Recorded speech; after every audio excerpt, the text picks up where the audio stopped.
Subscribe करें और देखें एक दिल दहला देने वाली हॉरर स्टोरी। बिना घबराए बेल आइकॉन प्रेस करना ना भूलें।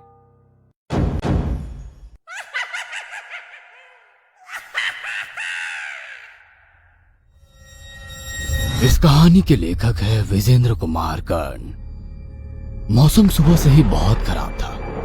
रह रहकर बारिश हो रही थी। बादलों ने आसमान को कुछ ऐसे ढक रखा था जैसे कि आसमान को किसी काले रंग के चादर से लपेट दिया गया हो। ठंडी ठंडी हवा बह रही थी।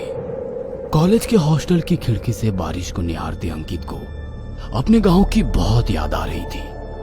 सामने का बड़ा सा पीपल का पेड़ बिना हिले डुले बारिश में भीग रहा था। उस पेड़ को देखकर उसे अपने गांव का पीपल का पेड़ याद आ रहा था।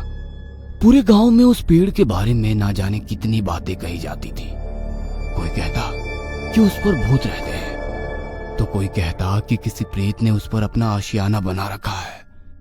ऐसा भी कहा जाता कि अमावस के दिन उस पेड़ से कई आत्माएं छिपकली की तरह रेंगती हुई नीचे उतरती और नग्न अवस्था में नृत्य किया करती।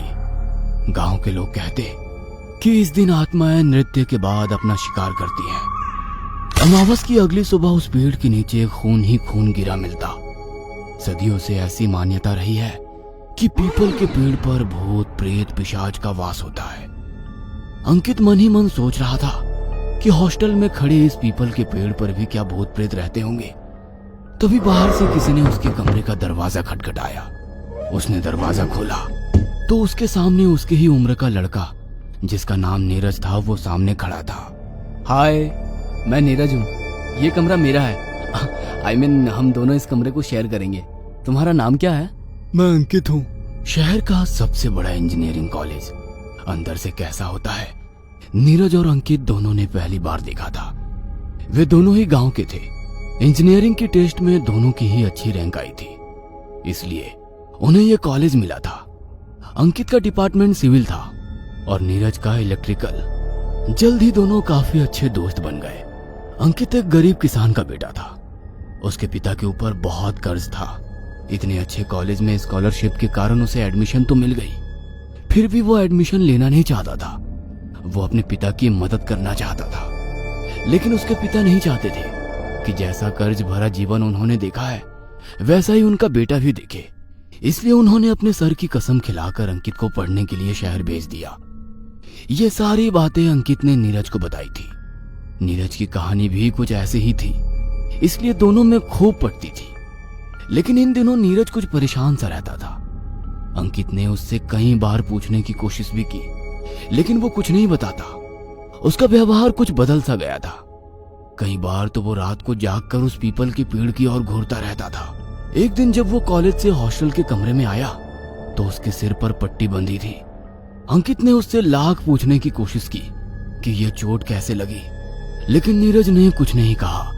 अंकित ने यह भी नोटिस किया कि नीरज इन दिनों बहुत ही डरा डरा भी रहता है। छोटी छोटी बात पर चौंक जाता है। यहाँ तक कि मोबाइल में आने वाली नोटिफिकेशन की आवाज से भी उसे परेशानी होने लगी थी, इसलिए वो नोटिफिकेशन तक ऑफ रखता था। उसका फोन भी हमेशा साइलेंट मोड पे होता। अमावस की एक रात की बात है। आधी रात हो गई थी, लेकिन अंकित अभी भी स्टडी टेबल पर बैठा पढ़ रहा था। उसका मन पढ़ाई में बहुत ज्यादा लगता था। अपने डिपार्टमेंट का वो हीरो था। सारे प्रोफेसर स्टूडेंट्स उसकी मिसाल दिया करते थे। लड़कियां तो अंकित से बात करने का बहाना ढूंढा करती थी। अंकित अपनी पढ़ाई में खोया हुआ था कि तभी अचानक उसके कमरे की खिड़की खुलने की आवाज आई। खिड़की से तेज हवा अंदर आने लगी। वह खिड़की बंद करने के लिए उठा और उसने मन ही मन कहा, बहुत तेज हवा है, लगता है उसी के कारण ये खिड़की खुल गई है। मैंने कितनी बार डिपार्टमेंट में कहा कि ये खिड़की बंद करवा दीजिए, लेकिन कोई सुनता ही नहीं है। उसने खिड़की के बाहर झांक कर देखा तो बाहर सच में बहुत तेज हवा चल रही थी। उसने फिर से मन ही मन कहा कि लगता है तूफान आने वाला है। ये कहकर उसने खिड़की को फिर से बंद करने की कोशिश की। तभी उसे पीपल के पेड़ के नीचे एक साया दिखा। इतनी रात को पीपल के पेड़ के नीचे कौन है? अरे आज तो अमावस भी है, कहीं बुरी आत्माएं इस पीपल के पेड़ के नीचे भी तो नहीं आती हैं? उसे थोड़ा डर लगा। तभी उसे पीपल के पेड़ के नीचे फिर से एक साया दिखा। अब वो बहुत डर गया था। उसके चेहरे पर पसीना आने लगा। उसने कमरे में सोए नीरज को आवाज दी, लेकिन नीरज ने कोई जवाब नहीं दिया। उसे एक बार फिर से वो साया दिखा। उसे ऐसा लगा कि वो उसे बुला रहा है। बहुत गौर से सुनने के बाद भी उसे पता नहीं चल रहा था कि ये किसकी आवाज है। फिर एकाएक उसके दिमाग में आया कि कहीं वो नीरज तो नहीं है। अंकित ने उसकी बिस्तर की ओर देखा। नीरज वहां नहीं था। अचानक वो अनजाने भय से भर गया। हो ना हो वो नीरज ही है, लेकिन वो कर क्या रहा है वहां? कहीं उसके साथ भी तो वही नहीं हो रहा है। अंकित भागकर नीचे जाता है। उसके दिल की धड़कन धड़ धड़ करके धड़क रही थी। वह पेड़ के पास गया। उसे जिस बात का डर था नीरज के साथ वही हो रहा था। नीरज पीपल के पेड़ के नीचे आंखें मूंद कर बैठा हुआ था। उसके चारों ओर सफेद रंग का घेरा बना हुआ था। उसके आगे एक छोटा सा हवन कुंड रखा था। उस हवन कुंड में आहुति देते हुए वो एक ही बात बुदबुदाए जा रहा था, ऐ बुरी आत्माओं मेरे पास आओ, ऐ बुरी आत्माओं मेरे पास आओ, ए पीपल के प्रेत मेरे पास आओ, जल्दी आओ। तभी पीपल के पेड़ पर हलचल सी होने लगी। दूर कुत्तों के रोने की आवाज आ रही थी। अचानक पेड़ के ऊपर से 3 साए नीरज के बिल्कुल बगल में कूदे। धड़ाम की आवाज से डर के मारे नीरज की आंखें खुल गई।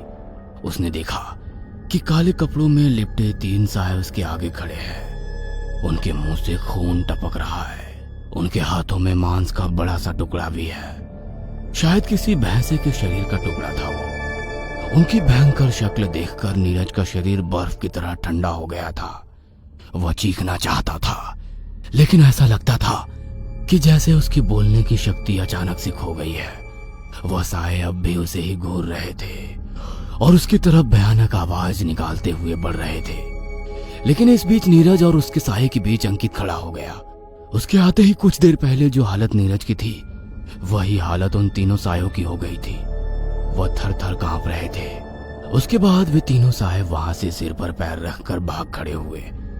ऐसा लगता था कि जैसे उन्होंने किसी भूत को देख लिया हो। नीरज के दिल की धड़कनें अब भी अनियमित गति से धड़क रही थी।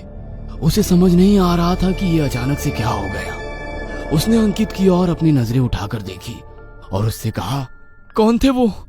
वे तुम्हें देखकर क्यों भाग गए? तुम कमरे में चलो, फिर तुम्हें सारी बातें बताता हूँ। अंकित नीरज को लेकर हॉस्टल के कमरे में गया। इस बीच ना जाने कितने सारे सवाल नीरज के दिमाग में कीड़े की तरह कुलबुला रहे थे। हॉस्टल के कमरे में जाकर अंकित ने नीरज को पानी का गिलास दिया। नीरज ने एक ही सांस में पानी पी लिया। फिर वो अंकित की ओर देखने लगा। नीरज, मैं जिंदा नहीं हूँ। पिछले साल ही मेरी मौत हो गई है। मेरी मौत के पीछे आशीष, विनय और हरीश है। अंकित के कहे शब्द किसी गर्म तवे पर गिरे पानी की तरह नीरज के कानों में गूंज रहे थे। उसके दिल की धड़कनें जो अब सामान्य हो गई थी, वह फिर से असामान्य गति से धड़कने लगे थे। आशीष, विनय और हरीश इंजीनियरिंग कॉलेज के सीनियर्स थे। बड़े घरों के ये लड़के पूरी तरह बिगड़े हुए थे। जूनियर्स की रैगिंग में उन्हें बहुत मजा आता था। इन लोगों को आत्मा को बुलाने वाला खेल बहुत पसंद था।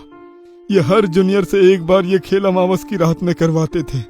वे अपने जूनियर्स को टॉर्चर करके इस बात के लिए दबाव बनाते थे कि अमावस की रात को इन्हें पीपल के पेड़ के नीचे आंख बंद करके 15 मिनट तक ए बुरी आत्माओं मेरे पास आओ, ए बुरी आत्माओं मेरे पास आओ कहना है। अगर कोई जूनियर इनकार करता तो वो उसे मारते पीटते। उसके बारे में कॉलेज में गलत गलत बातें जैसे डरपोक, फट्टू आदि बातें फैलाते। थक हार कर जूनियर्स को इनकी बातें मानने के लिए तैयार होना ही पड़ता। इनके डर से जूनियर पेड़ के नीचे आते और वही दोहराते जो इन्होंने कहा होता था। जब वे अपनी आंखें बंद करके ये दोहराते, तभी अचानक ये पेड़ से कूदकर उनके पास आ जाते। अब अचानक से कोई इस होलिया में उन्हें देखता तो वो डर जाता और चिल्लाते हुए भागने लगता। उसे देखकर ये तीनों बहुत खुश होते। इन्हें इस काम में बहुत मजा आता था।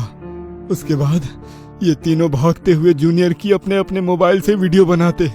वीडियो बनाकर वे तीनों बार बार जूनियर को ये कहते हुए ब्लैकमेल करते कि तेरी वीडियो वायरल कर दूंगा, पूरे कॉलेज को पता चल जाएगा कि तू कितना फट्टू है।